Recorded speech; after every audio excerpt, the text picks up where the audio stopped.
Good morning. My name is Nan. I am a daughter, a mother, a grandmother, a sister, a friend, and a survivor. I have a lot to be grateful for. Where I am today feels like another world from where I grew up. I was one of 6 children and raised on a small, remote farm. My mom was 20 when she married. She was kind and loving, but also naive. My father controlled the home. He made the rules and enforced them. My mom taught us to whisper, to stay out of Dad's way. I tried to make myself invisible, but it didn't work. My father would find me and do things to me that was not right. All I wanted was to be loved and protected, but I got the opposite. We lived in a house of secrets. My mother didn't know what was happening to me, and my older sister didn't know what had happened to her was now happening to me.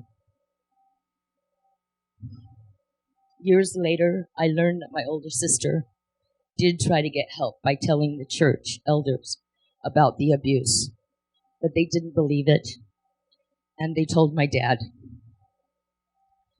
And so we continued like this until my mother divorced my father and moved us away when I was about 10 years old.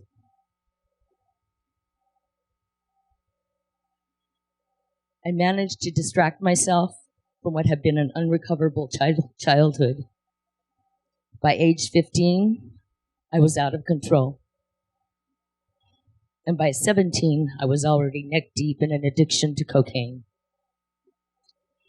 In my 20s, I was living life too fast and narrowly escaped my own demise many times. It wasn't until my late 20s that I slowed down, got married, and had my daughter Maria.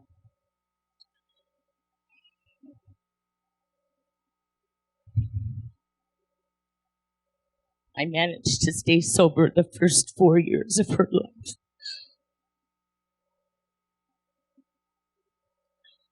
But eventually, due to my undiagnosed mental health issues, I began drinking again. To my shame, most of Maria's childhood was spent drinking and ultimately again using cocaine. I was back in my deep addiction when my marriage ended. A rapist tent. I left her in the only stable home I had known, safe with her father. You see, I needed to find myself. Finding myself alone again and missing my daughter so very much. I fell into a deep depression, fighting severe mental health issues. I was finally diagnosed with bipolar, PTSD, and obsessive-compulsive tendencies. But I had a hard time accepting this diagnosis. I spent the next 5 years on a journey of self-discovery, which landed me in suicide watch, in jail, in rehab, and eventually in the state mental health hospital. Soon, I was homeless and all alone. It took 10 years of running from the pain to finally accept help. And when I did, it was like coming home.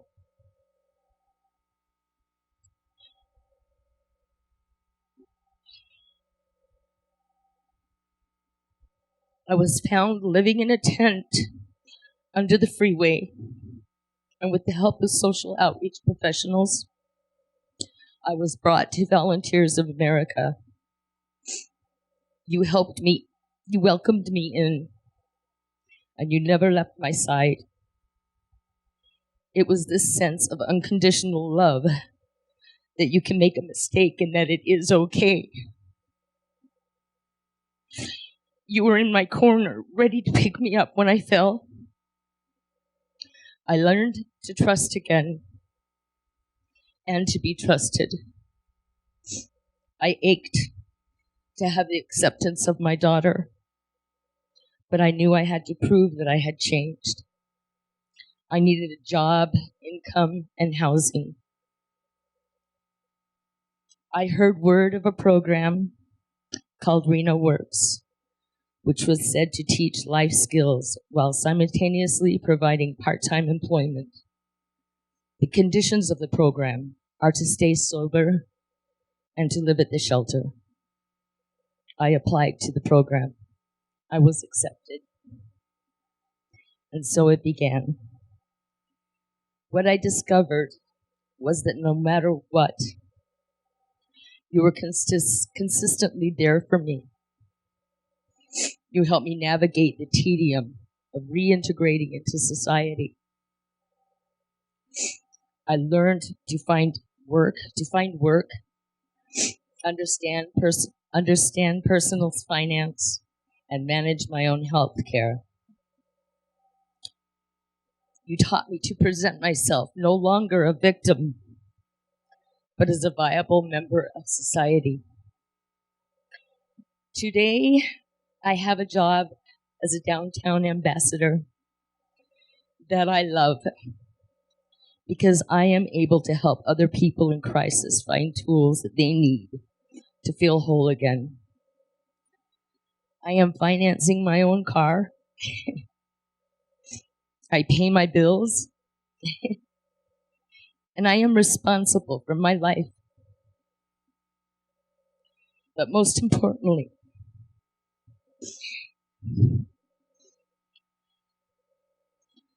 I have a place of my own. Now, on a Sunday morning, instead of trying to keep warm in a tent, I spend my free time with Maria and my 18-month-old grandson, Sawyer. This Thanksgiving, I have a lot to be thankful for. You all gave me hope and so much more. The confidence to believe in myself and be comfortable in the space that I take up on this planet. For the first time in my life, I know that I do have the right to my own voice. Thank you for being here.